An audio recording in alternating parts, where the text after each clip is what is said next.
My sister Sharon ran off with my husband Keith, leaving me her dying son. 15 years later, they mocked me, asking about the boy they left to die, until he walked in, a grown man. Their faces were priceless. It's been a long road, and it all started 15 years ago, on a Tuesday that felt just like any other. I remember the squeak of my car's brakes as I pulled into the driveway. It was one of those crisp autumn evenings when the air smells like rain and fallen leaves. I was tired. You know, the kind of tired that settles deep in your bones after a long day at the office, a weariness that all the coffee in the world can't fix. My biggest ambition for the rest of the night was to kick off my shoes, heat up some leftovers, and maybe watch some mindless television.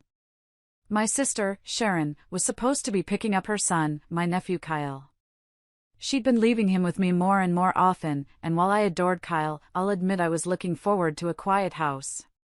My husband, Keith, should have been home from work already. I pictured him in the den, probably with his feet up, watching the sports channel.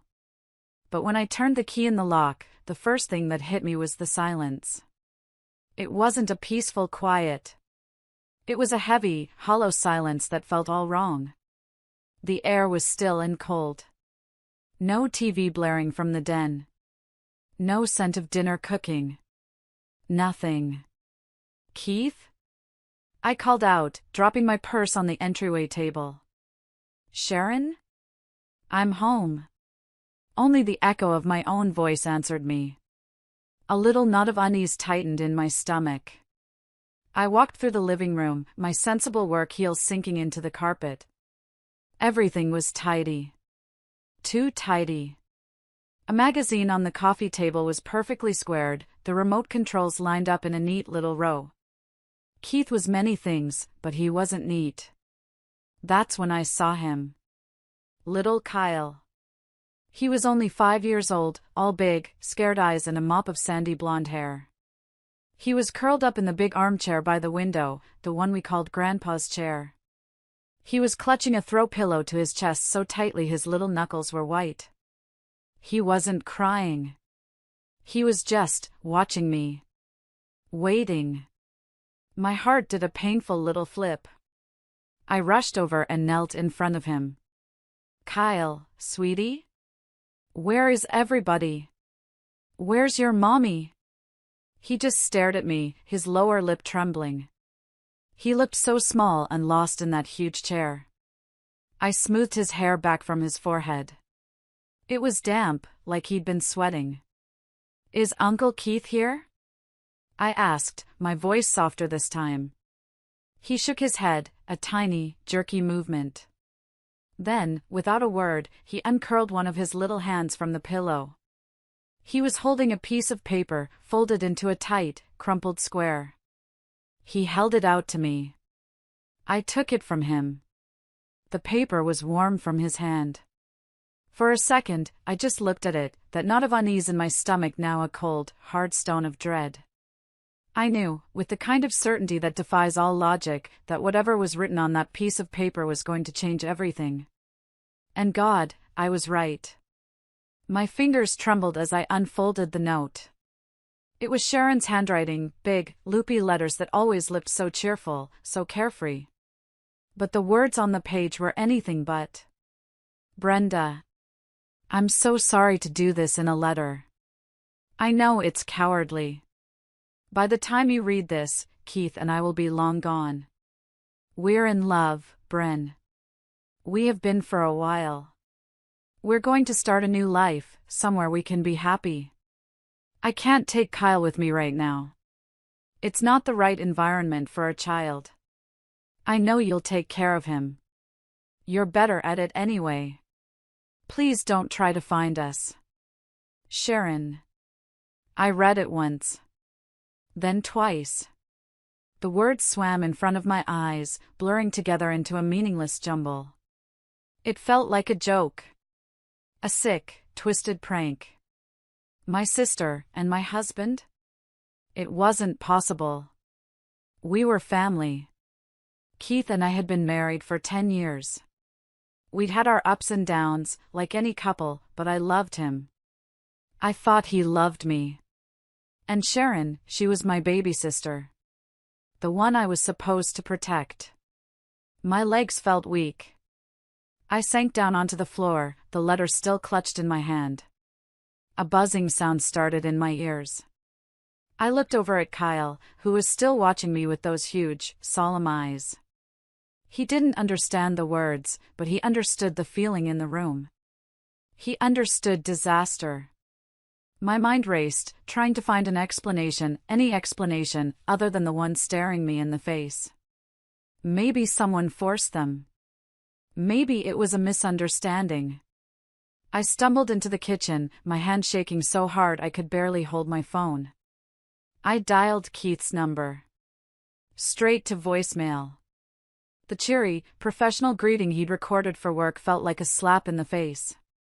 I dialed Sharon's number. Straight to voicemail. Her giggly, sing-song message played, "Hey. You've reached Sharon. Leave a message." They were gone. Together. That's when I saw it.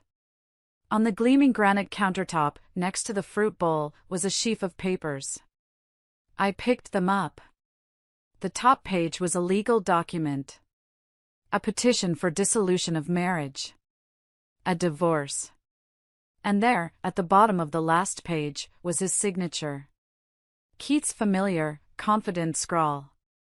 He'd signed it. He had planned this. The cold stone of dread in my stomach shattered, and a hot, searing rage took its place. They hadn't just left. They had plotted. They had lied to my face, day after day, while they planned their great escape. I thought about the last few weeks. Keith being distant, working late. Sharon, always so full of drama, suddenly serene and calm. It all clicked into place, each memory a new twist of the knife. Little Kyle padded into the kitchen behind me. He tugged on my sleeve. "Aunt Brenda," he whispered. "Mommy and Uncle Keith went on a trip?" I looked down at his innocent face, and the rage inside me dissolved into a wave of pure, gut-wrenching sorrow. How could they do this to him? How could a mother just leave her child behind like a piece of forgotten luggage? I scooped him up into my arms and held him tight, burying my face in his soft hair. He was all I had left of my family. And I was all he had. To understand the true cruelty of what Sharon did, you have to understand the lies she told me months before she disappeared. It was the foundation for her entire escape plan, a masterpiece of manipulation built on my love for her and my nephew. I remember the day so clearly. It was a Saturday in late spring. I was in my garden, trying to coax some life into my sad-looking tomato plants, when Sharon's car screeched into the driveway. She practically fell out of the driver's seat, her face pale and streaked with tears. My first thought was that she'd been in an accident. "Sharon! What is it? What's wrong?" I cried, rushing over to her. She collapsed into my arms, sobbing hysterically. "It's Kyle," she choked out between gasps. "Oh God, Brenda, it's Kyle." I led her inside, my heart pounding in my chest. I sat her down at the kitchen table and made her a cup of tea, my hands shaking. Kyle was my world. If anything happened to him... I couldn't even finish the thought. Finally, after a few sips of tea, she calmed down enough to speak. She looked at me, her eyes wide with a terror that I, in my naivety, believed was real. "The doctors, they ran some tests," she whispered, her voice hoarse. "He has a rare blood disorder. It's terminal, Brenda." The teacup slipped from my fingers, shattering on the tile floor. I didn't even notice. "What? What are you saying?" They said he has 6 months. Maybe less." She buried her face in her hands, her shoulders shaking with renewed sobs. 6 months? How am I supposed to watch my own baby die? I can't do it, Bren. I'm not strong enough. I see him, and all I can think about is that he's leaving me. Every cough, every time he says he's tired, it's killing me. I was completely and utterly devastated. For Kyle, this beautiful little boy whose life was being cut so tragically short. And for my sister, who was facing every parent's worst nightmare. I pulled her into a hug, letting her cry on my shoulder. "I'm so sorry, Sharon," I whispered, tears streaming down my own face. "We'll get through this. Whatever you need, I'm here. We'll get a second opinion, we'll find the best doctors." She pulled back, shaking her head. "There's no point. They said it's definitive. There's no treatment." She looked at me, her eyes pleading. "Brenda. I can't. I can't be here to watch it. I know it sounds awful, I know I sound like a monster, but I can't." And then she delivered the line that sealed all our fates. Could you help me with him? Just for a little while? Let me have some time to process this. I just need a break from the constant reminder." Of course, I said yes. What else could I say? My sister was falling apart, and her son was dying. I told her to bring him over whenever she needed a break. I would do anything to ease her burden. I had no idea that I wasn't easing her burden. I was becoming her escape route. She wasn't a grieving mother. She was a brilliant, cold-hearted strategist, and she had just played me perfectly. After that day, my home became Kyle's second home. At first, it was just for a weekend here and there. Sharon would drop him off on a Friday evening, her eyes red-rimmed and puffy. She'd hug me and thank me profusely, telling me I was a lifesaver. "I just need to not think about it for a couple of days, you know," she'd say, her voice cracking. "Just to feel normal again." And I believed her. I'd spend the weekend doting on Kyle, trying to fill his last few months with as much joy as possible. We'd go to the park, build magnificent Lego castles that covered the entire living room floor, and watch cartoons until we both fell asleep on the couch. He was a quiet, sweet boy, and he seemed to get tired very easily, which only confirmed Sharon's story in my mind. But then the weekends started getting longer. She'd drop him off on Thursday and not pick him up until late Sunday night. Then it became whole weeks. Her calls became less frequent. When I did manage to get her on the phone, she sounded distant, distracted. "How are you holding up, Sharon?" I'd ask, concerned. "I'm fine," she'd answer, her voice flat. "Just busy. Trying to keep my mind off things." My husband, Keith, was wonderful about it at first. "Whatever your sister needs, Bren," he'd say, ruffling Kyle's hair. "We're family." Looking back, his supportive act makes my stomach turn. He wasn't supporting me. He was facilitating his own affair. Every extra hour Kyle was with us was an extra hour he could be with Sharon. The unease started to creep in slowly. One evening, a friend of mine, Jessica, called for a chat. "Hey, you'll never guess who I saw downtown," she said. "Your sister, Sharon. She was at that new wine bar, the Grapevine. She was with a group of people, laughing her head off. She looked like she was having the time of her life." I felt a cold prickle of confusion. "Are you sure it was her?" "Positive. She was wearing that bright red dress you hate," Jessica laughed. After I hung up, I sat in the quiet house for a long time. It didn't make sense. A grieving mother, whose son only had a few months to live, was out laughing at a wine bar? I tried to dismiss it. Maybe she was trying to force herself to be happy, just like she'd said. But the seed of doubt had been planted. The final straw came a few weeks before she left for good. She was supposed to pick Kyle up at 6 on a Sunday. By 9, she still hadn't shown up.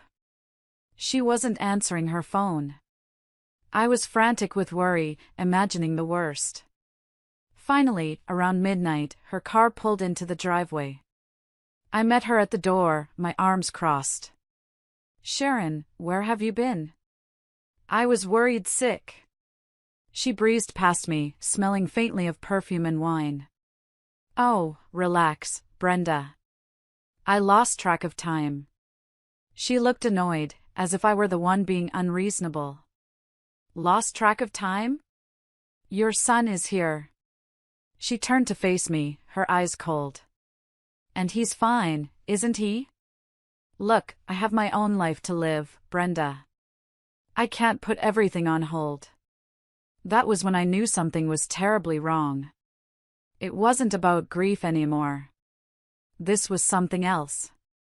This was abandonment, happening in slow motion, right before my eyes. And then came the night of the letter. The night the slow fade became a final, deafening silence. After the initial shock wore off, a strange kind of calm settled over me.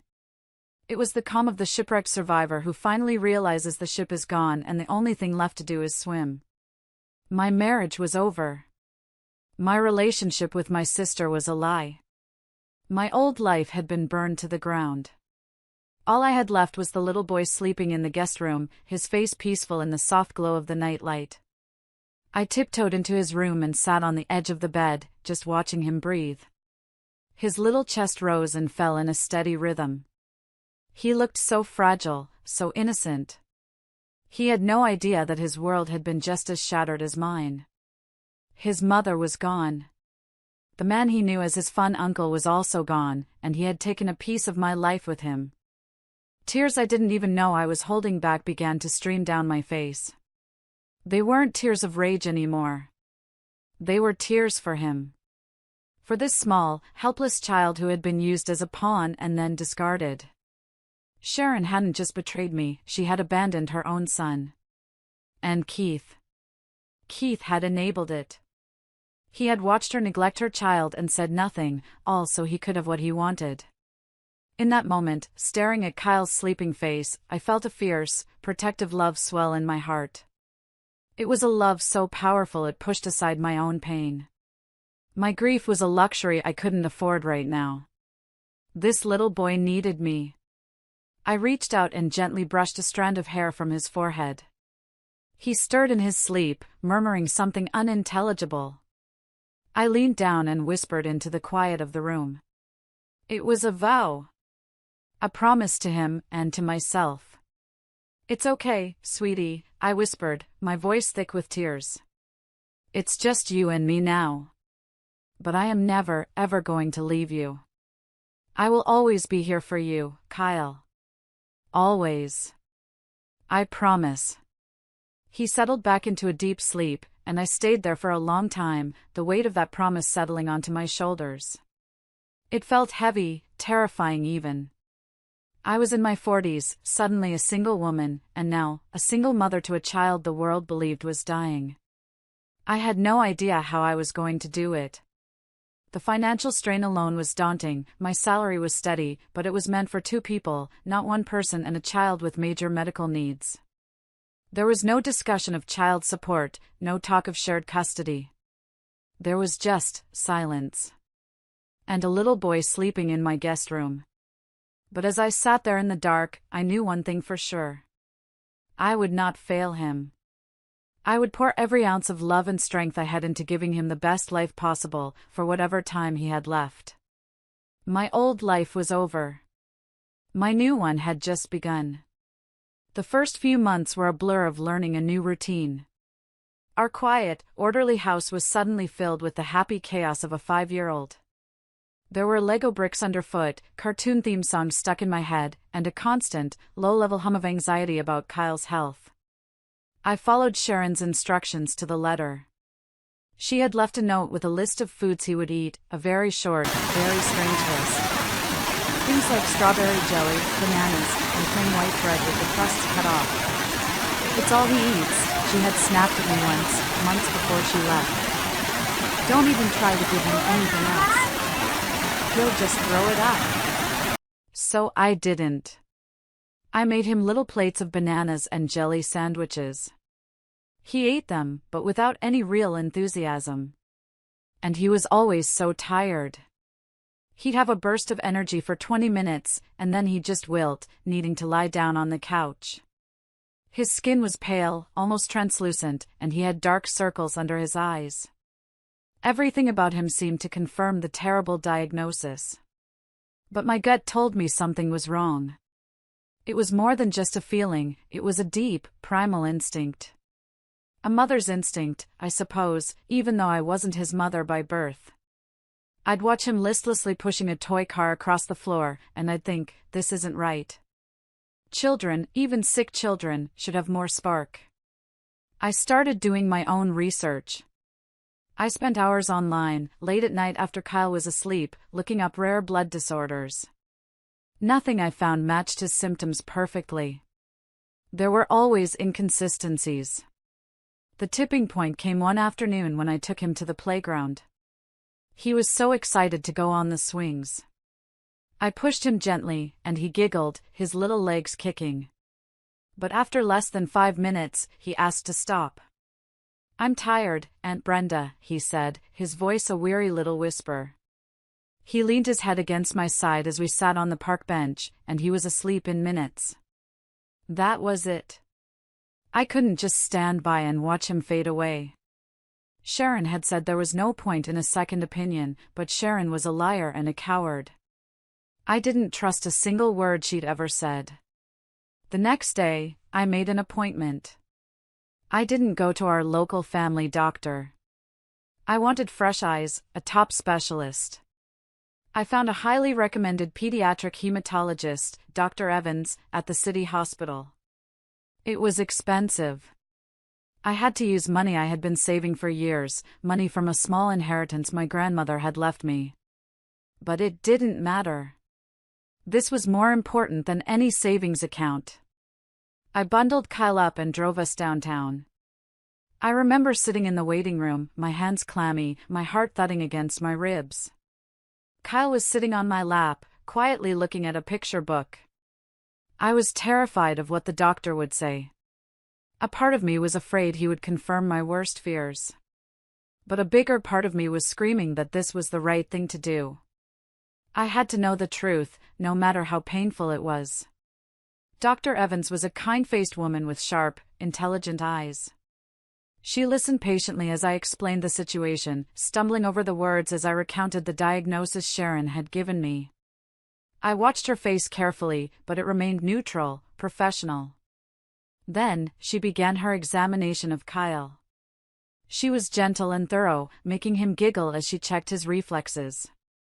She took his blood pressure, listened to his heart, and felt the glands in his neck. After she was done, she sent us down the hall for blood tests. Kyle was brave, only wincing a little when the needle went in. We waited for what felt like an eternity.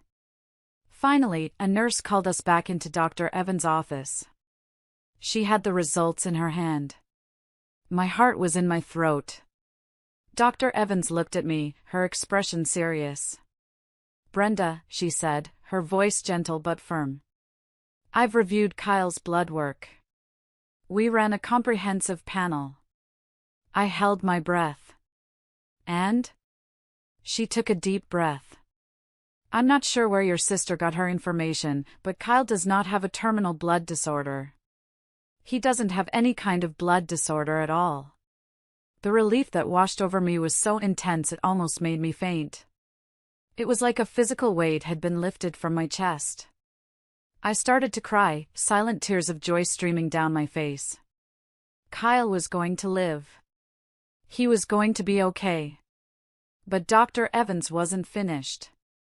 She leaned forward, her eyes full of a mixture of sympathy and anger. "However," she said, her voice dropping lower, "Kyle is a very sick little boy. His results are alarming. He's suffering from severe malnutrition.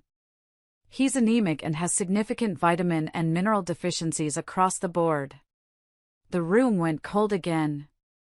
"Malnutrition?" She looked at me pointedly. "This boy isn't dying, ma'am. He's starving." The word hung in the air between us. Starving. And in that instant, every piece of the puzzle clicked into place. His fatigue. His pale skin. His lack of appetite for anything other than sugar and starch. It wasn't a disease. It was neglect.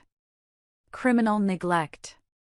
The relief I had felt just moments before was replaced by a white-hot, blinding rage. Sharon hadn't just lied to me to get rid of her son. She had been systematically starving him. Whether out of ignorance or pure malice, I didn't know. And frankly, I didn't care. She had actively harmed him, endangering his life with her selfishness and deceit. That 6 months to live story wasn't just a lie to get me to take him, it was the potential outcome of her own parenting. My path forward was suddenly crystal clear. I was no longer just his caregiver. I was his rescuer. My consultation with a lawyer about the divorce papers Keith had left would have to wait. My first and only priority was to undo the damage my sister had done. I was going to save this little boy. I was going to give him a life, a real one, full of health and love and everything his own mother had denied him. The years that followed were a testament to the healing power of love and chicken soup. Literally. Armed with Dr. Evans's diagnosis and a detailed nutrition plan, I declared war on malnutrition. My kitchen, which had mostly been used for reheating takeout, became my command center. I bought cookbooks. I watched cooking shows. I learned the difference between a simmer and a boil.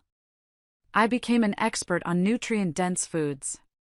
Every morning, I made a nourishing broth, filled with vegetables, chicken, and herbs. At first, getting Kyle to eat was a battle. His body was so used to junk that real food tasted strange to him.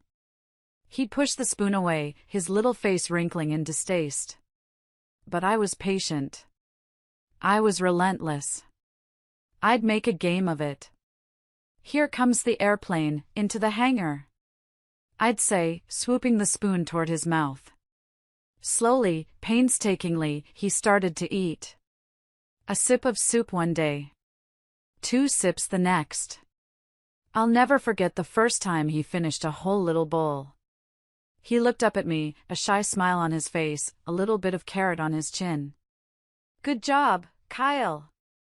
I cheered, my heart bursting with pride. "You're getting so strong." As his body healed, his spirit began to bloom. The pale, listless little boy started to disappear, replaced by a child with rosy cheeks and bright, curious eyes. We started going for short walks, then longer ones. He had energy.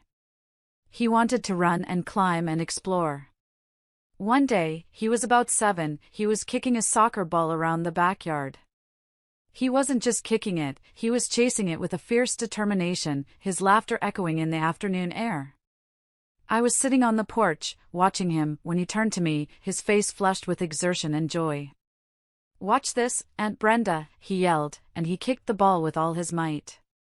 It sailed through the air and landed right in my petunia bed. We both burst out laughing. It was in moments like that, simple, ordinary moments, that I felt the deepest joy. This was what I had fought for. This was my victory. Sometime around his 8th birthday, he started calling me Mom. It happened so naturally I almost missed it. We were in the grocery store, and he tugged on my sleeve to get my attention.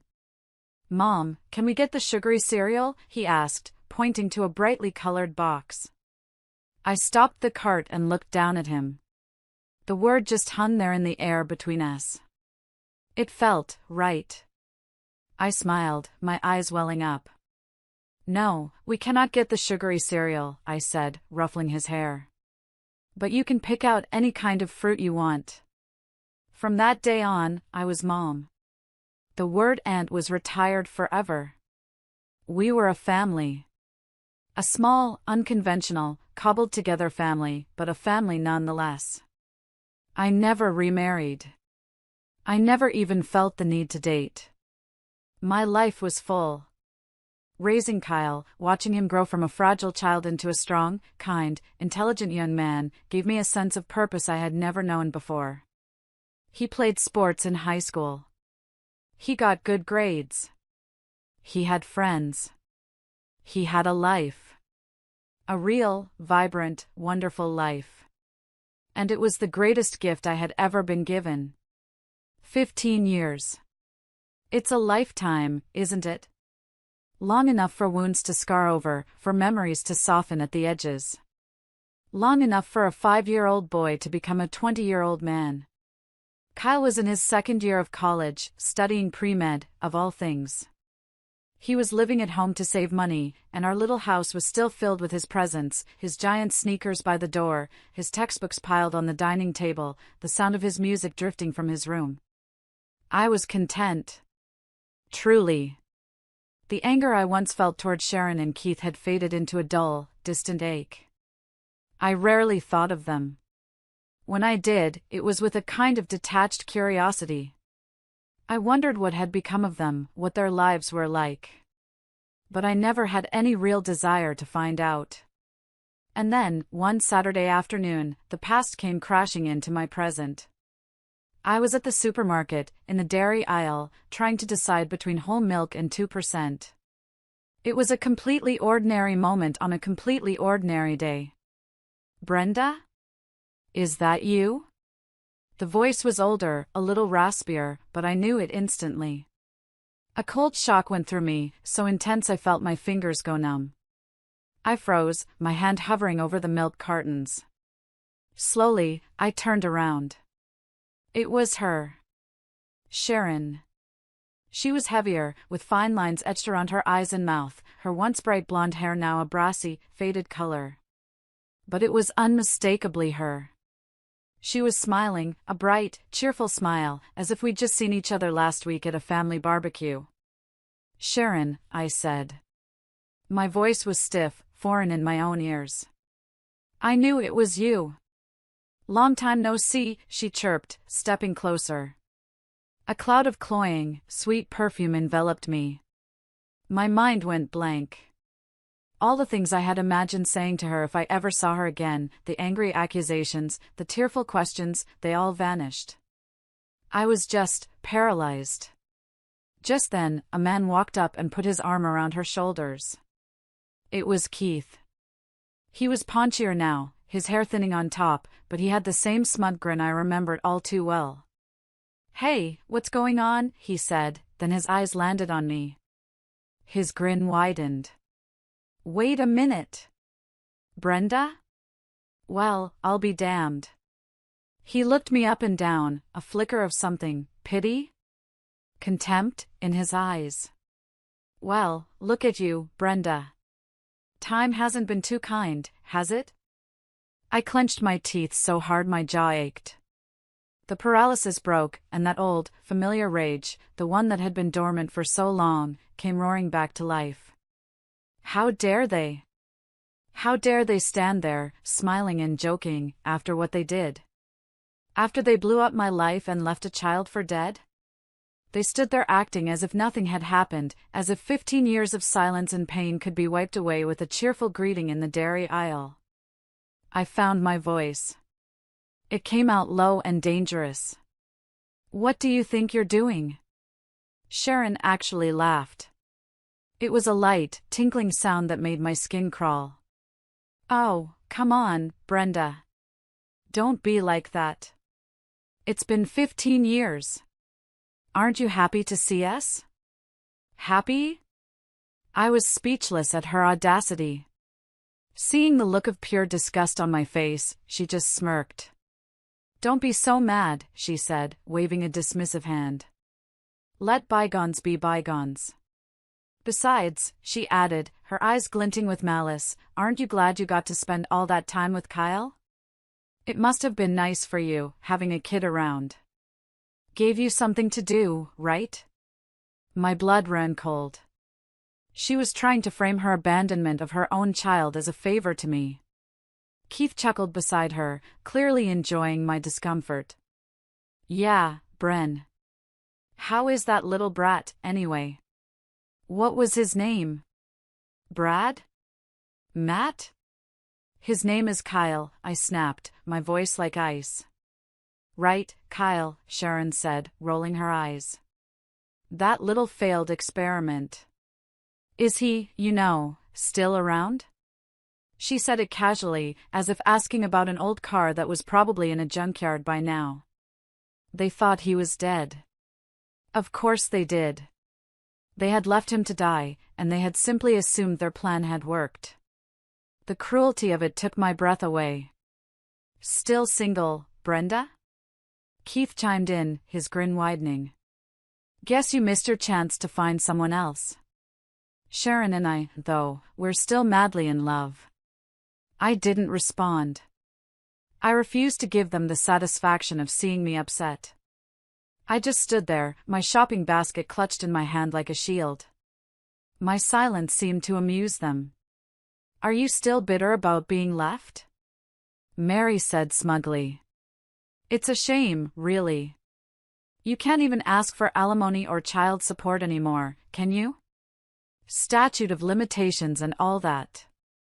She winked, as if sharing a clever legal tip. I felt a strange sense of power in my calmness. They wanted a reaction. They wanted tears, or shouting. They weren't going to get it. Well, Sharon continued, looking bored now that she wasn't getting a rise out of me. Kyle may have been a dud, but our daughter is perfectly healthy. She's a cheerleader, you know. Just turned 14. That word. Daughter. It caught my attention. It was the piece of information I didn't know I needed. The perfect, unexpected weapon. I turned my gaze to Keith. You have a daughter? I asked, my voice neutral. He puffed out his chest with pride. Yep. She's the cutest thing you've ever seen. Born a year after Sharon and I got together. But as he spoke, I watched Sharon's face. Her cheerful mask had slipped. She looked nervous, uncomfortable.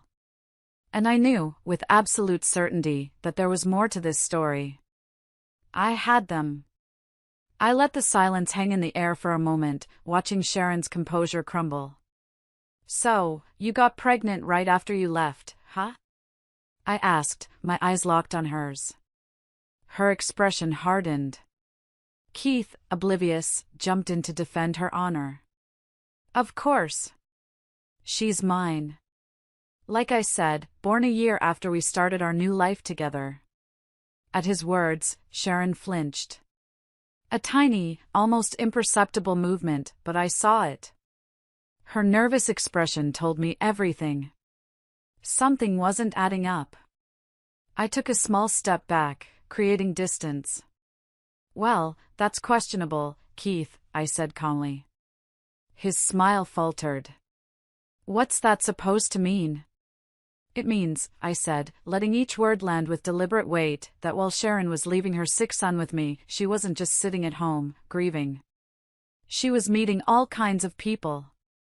Keith's face shifted from confusion to shock. He turned to Sharon. What is she talking about? I didn't let Sharon answer. I spoke directly to Keith. You want to know what I did after you two ran off? After I dealt with the initial shock of the divorce papers and the abandoned child? I hired a private investigator. Just for a month. I wanted to know what I was dealing with. And he found out a lot. Sharon's face went pale. You did what? He told me all about Sharon's afternoons off, I continued, my voice steady and cold. While you were at work, Keith, thinking she was exhausted from her job and a grieving mother, she was out. Having fun. Going to bars, restaurants, with other men. Letting them pay for her expenses. All while pretending to be a devoted mother to me, and a devoted partner to you. No way, Keith muttered, his face ashen. He looked at Sharon, who was staring at the floor. We spent weekends together. How could she have had time? During the weekdays, Keith, I explained patiently, as if to a child. While you were earning a living. I turned my attention back to Sharon. You told him you were exhausted from working for Kyle's sake, didn't you? That was a good one. Keith looked at his wife, utterly stunned. Is that true? Was I just convenient? Was I just your ATM? Sharon stayed silent, avoiding his gaze, clearly wishing the floor would swallow her whole. Let me guess, I added, my voice dangerously soft. Keith was just the most financially stable of the bunch, wasn't he? The one with the good job and the steady salary. Stop it! Sharon shouted, her eyes wide with panic. But the damage was done. Keith stared at her, anger and disbelief warring on his face. Tell me it's not true, Sharon. She didn't respond. I even have recordings, I said, delivering the final blow. It was a bluff, but they didn't know that. Conversations the investigator recorded. With your friends. Where you called Keith your ATM machine. Sharon froze, realizing the depth of her exposure. Keith looked like he was going to be sick. His voice trembled with rage. So our daughter might not even be mine? That's ridiculous. Sharon grabbed Keith's arm, desperate. She's yours, Keith. Of course she's yours. But her protests were weak, her panic palpable. Keith didn't look convinced. I stayed calm. You can easily find out, I suggested mildly. A simple DNA test would clear it all up. Sharon's face went completely white. Her confidence had crumbled to dust. No! There's no need for that. She's his daughter, she insisted frantically. But it didn't matter anymore. Her denials were meaningless. Keith's trust in her was shattered. And my work here was done. I had come for milk. I was leaving with justice. Whatever you two decide to do is your business, I said firmly, my voice cutting through Sharon's frantic protests. But remember this. I raised Kyle with love and care, and that is something you can never take away. I turned to leave, feeling a sense of closure I hadn't realized I was missing. But just as I took a step, I heard a calm, familiar voice behind me. Mom? Are you ready? I turned and smiled, my heart swelling with a fierce, protective pride. Oh, Kyle. I'm sorry to keep you waiting. He walked over to me, tall and confident in a well-fitting suit. He'd just come from a university function. He put a comforting hand on my shoulder. It's okay. Let's go. Sharon and Keith stared at him, their mouths hanging open. They were struggling to reconcile the competent, healthy young man standing before them with the frail, dying child from their memories. Wait, Sharon whispered, her voice trembling as she pointed a shaky finger at him. Is that Kyle? He stood tall, his gaze steady. He looked nothing like the child she had abandoned. Yes, I said, my voice ringing with pride. This is Kyle. He's 20 now. And he's thriving. Kyle's calm, clear voice followed mine. It held no anger, only a chilling certainty. I remember everything, he said, his eyes fixed on the two people who had created him and then thrown him away. Even though I was young. I know who you two are. My biological mother and her lover. Keith recoiled as if he'd been struck. He was horrified, trying to process Kyle's composed but cutting words. But weren't you supposed to be sick? Keith stammered, looking from Kyle to me and back again. I thought you only had 6 months to live. No, I interjected, my voice sharp. Kyle was never sick with a terminal illness. That 6-month story was something Sharon made up. After she left, I took Kyle to a real hospital. The doctors diagnosed him with severe malnutrition, not some life-threatening disease. All he needed was proper food and care. Sharon's face turned a blotchy, bright red with shame and embarrassment. I tried, she muttered weakly, her voice barely a whisper. He was such a picky eater. Keith's expression twisted with disgust. Kyle eats just fine now, I said, my eyes boring into Sharon. He's healthy. He's strong. He played varsity soccer in high school. And I'm studying to become a doctor, Kyle added, his voice even. so no other kids have to go through what I did because of a parent's neglect. Sharon and Keith both gasped, shocked by how far he had come. I had no idea, Keith mumbled, looking utterly defeated. And there's no need, I said, shooting a pointed look at Sharon, for you to ever insult him again. Or to call him a failed experiment.